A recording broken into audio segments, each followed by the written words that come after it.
கர்த்தருடைய பரிசுத்த நாமத்திற்கு மகிமை உண்டாகட்டும். கிறிஸ்துக்குள் அன்பானவர்களே, இந்த நாளிலும் ஜாய் குட் நியூஸ் டிவி மூலமாக உங்களை நான் சந்திப்பதிலே நான் மிக்க மகிழ்ச்சி அடைகிறேன். இந்த உயிர் மீட்சி நேரம் வழியாக உங்களை சந்தித்து தேவ செய்தியை கொடுக்க தேவன் தந்த வாய்ப்புக்காக கர்த்தரை நான் ஸ்தோத்திரிக்கிறேன்.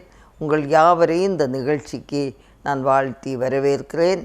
இந்த ஊழியங்களுக்காக பாரத்தோடு ஜெபித்து தாங்கும்படி உங்களை நான் மிகவும் அன்போடு நான் கேட்டுக்கொள்கிறேன். இந்த நேரத்திலும் சற்று நேரம் தியானிக்கும்படியாக நான் எடுத்துக்கொண்ட வேத வாக்கியம் யோவான் எழுதின சுவிசேஷம் 6ஆம் அதிகாரம் 37ஆம் வசனம். பிதாவானவர் எனக்கு கொடுக்கிற யாவும் என்னிடத்தில் வரும், என்னிடத்தில் வருகிறவனை நான் புறம்பே தள்ளுவதில்லை. ஆண்டவராகிய இயேசு கிறிஸ்து சொல்லுகிற காரியம் என்னவென்றால், என்னிடத்தில் வருகிறவனை நான் புறம்பே தள்ளுவதில்லை என்று அவர் சொல்லுகிறார்.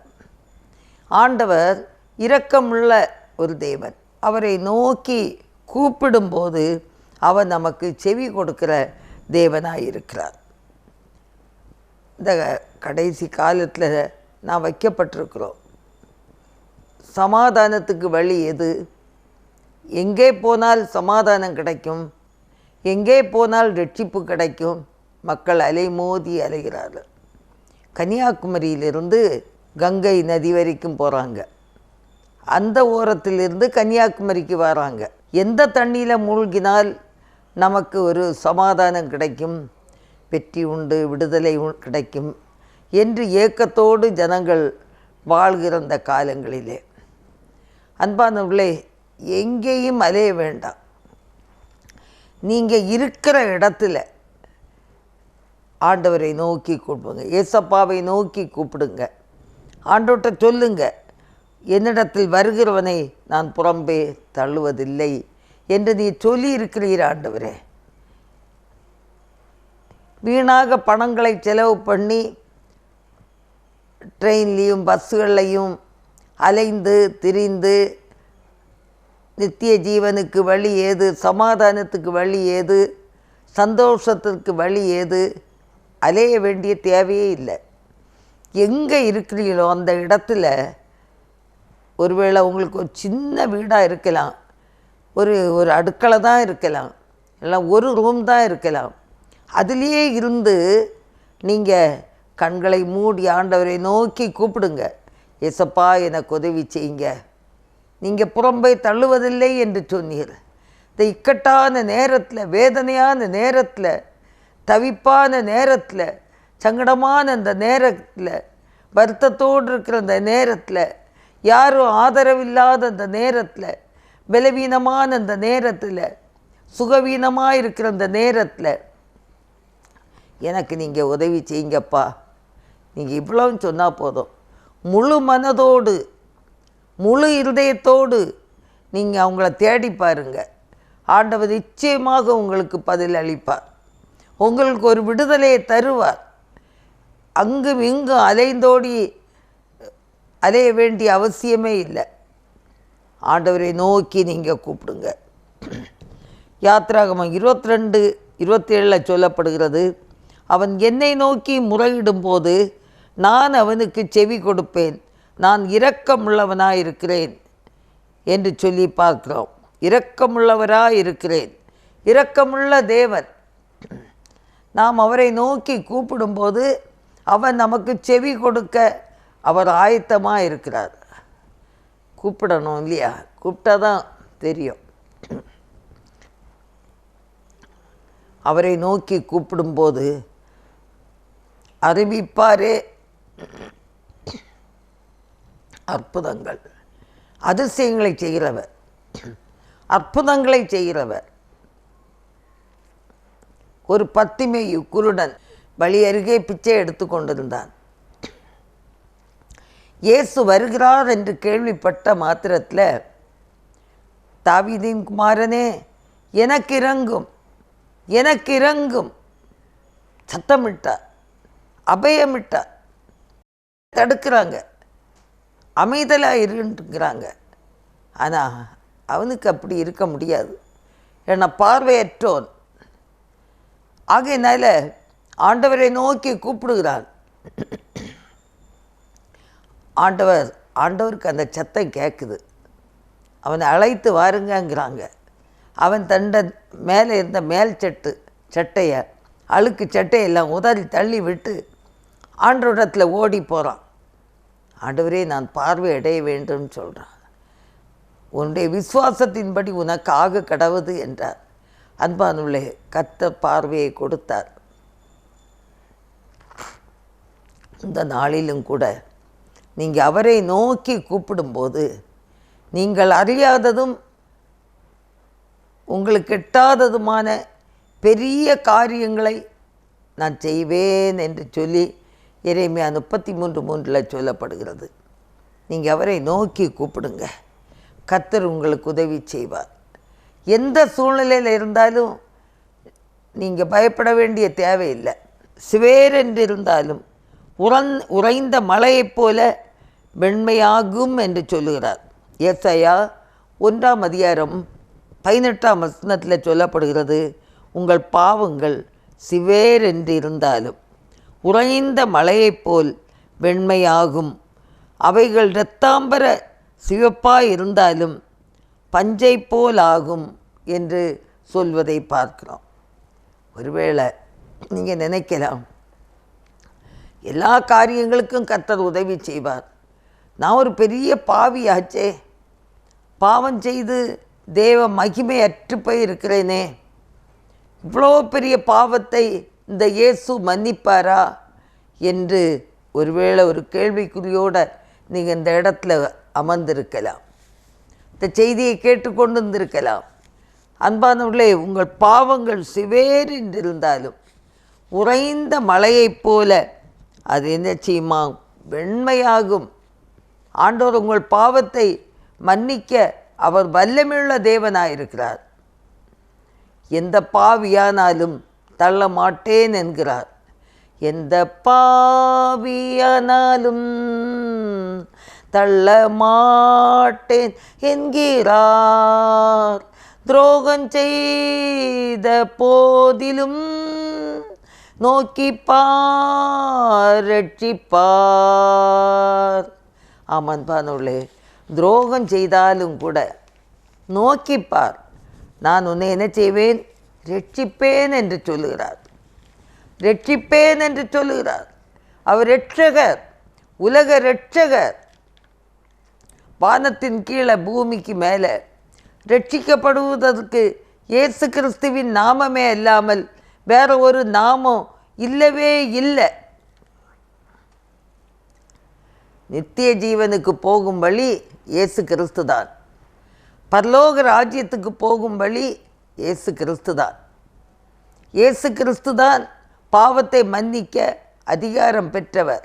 வேதம் சொல்லுகிறது, ஏசாயா 55:7, துன்மார்க்கன் தன் வழியையும் அக்கிரமக்காரன் தன் நினைவுகளையும் விட்டு கர்த்தரிடத்தில் திரும்ப கடவன், அவர் அவன் மேல் மனதுருகுவார். நம்முடைய தேவனிடத்திற்கே திரும்ப கடவன், அவர் மன்னிக்கிறதற்கு தயை பெருத்திருக்கிறார். அல்லேலூயா. அன்பானவர்களே, எந்த துன்மார்க்க செயலானாலும் தன் பாவங்களை மறைக்கிறவன் வாழ்வடைய மாட்டான். அவற்றை அறிக்கை செய்து விட்டு விடுகிறவனோ இரக்கம் பெறுவான் என்று வேதத்திலே நாம் பார்க்கிறோம். இரக்கம் வேண்டுமா? நித்திய ஜீவன் வேண்டுமா? எந்த பாவியானாலும் தள்ளமாட்டேன் என்று சொல்லுகிற ஆண்டவருடைய சமூகத்திலே வந்து நீங்கள் என்ன செய்யுங்க? கர்த்தரிடத்தில் அறிக்கை செய்து விட்டு விடுங்க. யாரானாலும் தன் பாவங்களை மறைக்கிறவன்தான் வாழ்வடைய மாட்டான். அறிக்கை செய்து விட்டு விடுகிறவனோ இரக்கம் பெறுவான் என்று சொல்லப்படுகிற அந்த வேத வாக்கியங்களின்படி இரக்கத்தை பெற்றுக்கொள்ள வேண்டும் என்றால் நம்ம விட்டுடணும். சிலர் என்ன தெரியுமா, இன்னைக்குள்ள ஆசீர்வாதத்துக்கு இன்றைக்கி அறிக்கை செய்து விடுவாங்க, அடுத்த நாள் திருப்பி அதே பாவத்தை தொடருவாங்க. அது பிரயோஜனமே இல்லை. ஒரு முறை ஆண்டவருடைய சமூகத்திலே வந்தோம் என்றால், ஆண்டவர் கடைசி வரை நீர் வழி நடத்தும் ஆண்டவரே, என்னை போதித்து நடத்தும் ஆண்டவரே என்று நாம் அவரிடத்தில் கேட்க வேண்டும். ஏசப்பா சிலுவையில் அறையப்படுகிற நேரத்தில் அவருடைய வலது பக்கமும் இடது பக்கமும் 2 கள்வர்களை அறைந்திருந்தார்கள். ஆரம்பத்தில் 2 பேரும் இயேசு கிறிஸ்துவை பரிகசித்தார்கள். திடீரென்று வாய் திறவாதிருந்த ஆண்டவர் அந்த சிலுவையிலிருந்து முதல் பொன்மொழியாக, பிதாவே இவர்களுக்கு மன்னியும், தாங்கள் செய்கிறது இன்னதென்று அறியாமல் இருக்கிறார்கள். இவ்வளவுதான் சொன்னாங்க. இவ்வளவும் சொன்ன மாத்திரத்தில் ஒரு கள்ளனுடைய மனசில் என்ன பட்டுன்னா, நாமோ நியாயப்படி தண்டிக்கப்படுகிறோம், இவரிடத்தில் ஒரு குற்றத்தையும் காணுமே, நம்ம நியாயப்படி தண்டிக்கப்படுகிறோம். உடன்தானே அவன் உள்ளத்தில் ஒரு பெரிய வாஞ்சை ஏற்பட்டது. ஆண்டவரை நோக்கி பார்த்தான்.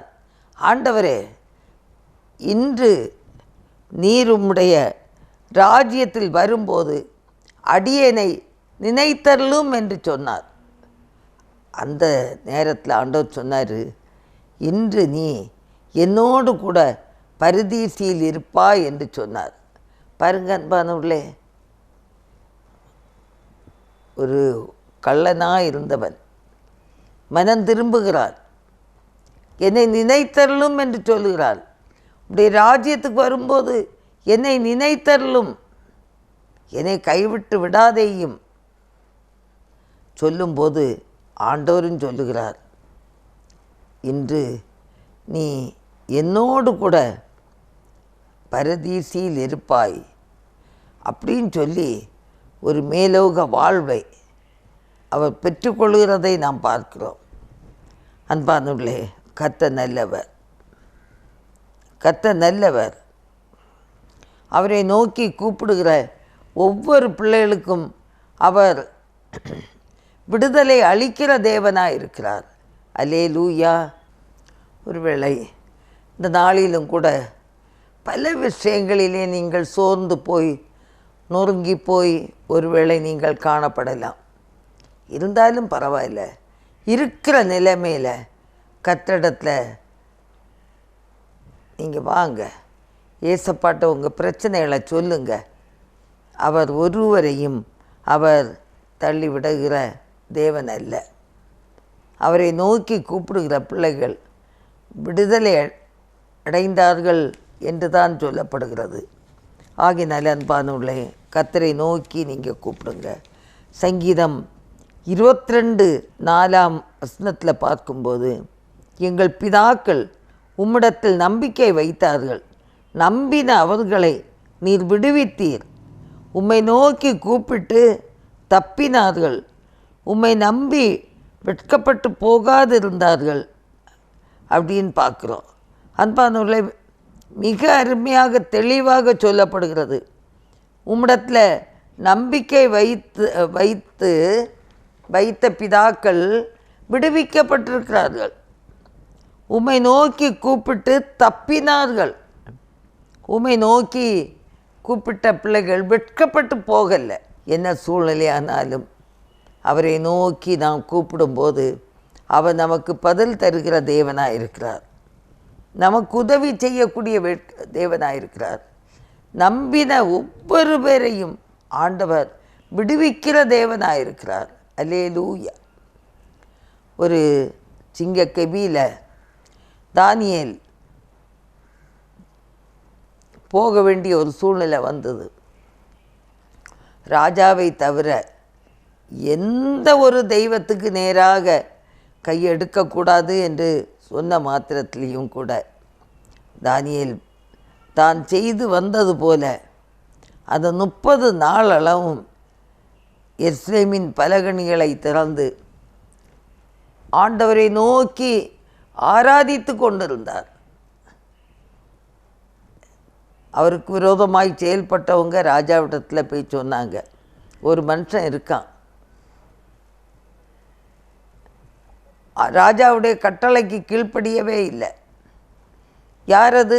கூட்டிட்டு வா. அன்பானவர்களே,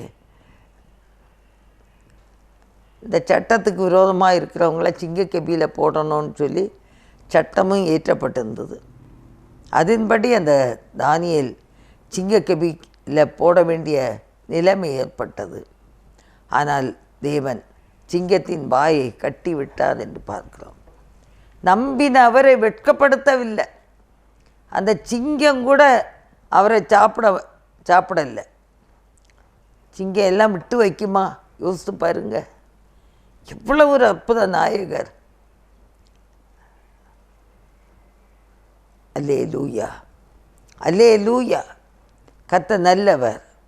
அவருடைய பிள்ளைகளை விடுவிக்கிறவர். அவரை நம்பி வெட்கப்பட்டு போகாதிருந்தார்கள்.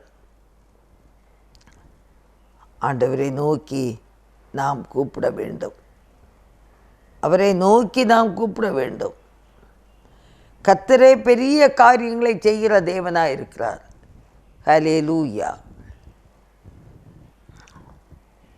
ஆண்டவரை நம்பி ஜீவிக்கிற பிள்ளைகள் வெட்கப்பட்டு போவதில்லை. கர்த்தரை நோக்கி பார்த்த பிள்ளைகள் ஒரு நாளும் வெட்கப்பட்டு போவதில்லை. ஆண்டவரை நோக்கி கூப்பிடும்போது அவர் உதவி செய்கிற தேவனாக இருக்கிறார். அல்லேலூயா. எனக்கு உதவிடும் எனது ஆண்டவர் என் பக்கம் இருக்கிறார். எனக்கு உதவிடும் எனது ஆண்டவர் என் பக்கம் இருக்கிறார். உலக மனிதர்கள் எனக்கு எதிராக என்ன செய்ய முடியும்? உலக மனிதர்கள் எனக்கு எதிராக என்ன செய்ய முடியும்? தோல்வி இல்லை எனக்கு, வெற்றி பவனி செல்வேன். தோல்வி இல்லை நமக்கு, வெற்றி பவனி செல்வோம். ஆண்டவர் படைத்த வெற்றியின் நாளிது, இன்று அகமகிழ்வோம் அக்களிப்போம், அல்லேலூயா பாடுவோம். இன்று அகமகிழ்வோம் அக்களிப்போம், அல்லேலூயா பாடுவோம். அன்பானவர்களே, நமக்கு உதவி செய்யக்கூடிய ஆண்டவர் நம் பக்கம் இருப்பதினாலே எந்த உலக மனிதர்களாலே நம்மை ஒன்றுமே செய்ய முடியாது. அல்லேலூயா, அல்லேலூயா. விசுவாசிக்கிறவங்களுக்கு எல்லாமே கூடும், எல்லாம் கூடும். அதை உண்மையாய் விசுவாசிக்கணும். ஆண்டவரை நோக்கி கூப்பிடுவோமா? எந்த சூழ்நிலையானாலும் பரவாயில்லை. எந்த சூழ்நிலையானாலும் கர்த்தர் கைவிடாமல் கடைசி வரை அவர் கரம் பிடித்து நடத்துகிற ஒரு தேவனாக இருக்கிறார். அல்லேலூயா, அல்லேலூயா. ஆண்டவரை நோக்கி நாம் பார்ப்போம். கர்த்தர் பெரியவர். அன்பானவர்களே, கடைசியாக பார்க்கும்போது ஏசாயா 42:3 அவர் நெறிந்த நாணலை முறியாமலும் மங்கி எரிகிற திரியை அணையாமலும் நியாயத்தை உண்மையாக வெளிப்படுத்துவார். நியாயத்தை வெளிப்படுத்துகிற தேவன். ஒருவேளை அந்த உலகத்தில் உள்ள ஜனங்களாலே உங்களுக்கு ஒரு நியாயம் செய்ய முடியாமல் இருக்கலாம். ஆனால் சோர்ந்து போன உங்களையும் கூட அவர் முறியாமலும் நெறிந்த நாணலை முறியாமலும் மங்கி எரிகிற திரிய அணையாமலும் கரம் பிடித்து கடைசி வரை நடத்துகிற தேவன். அல்லேலூயா. ஆண்டவரை நோக்கி கூப்பிடுவோமா? ஆண்டவரை நோக்கி கெஞ்சுவோமா?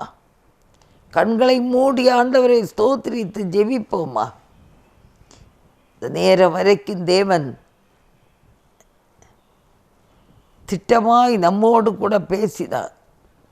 எந்த சூழ்நிலையானாலும் அவருடைய பாதங்களிலே நாம் அறிக்கை செய்து விட்டோம் என்றால் ஒரு பெரிய ஒரு ஆசீர்வாதம். நாம் அவரை நோக்கி கூப்பிடுவோம்.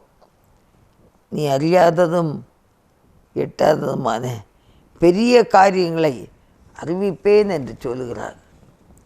ஆண்டவரை நோக்கி நாம் கூப்பிடுவோம்.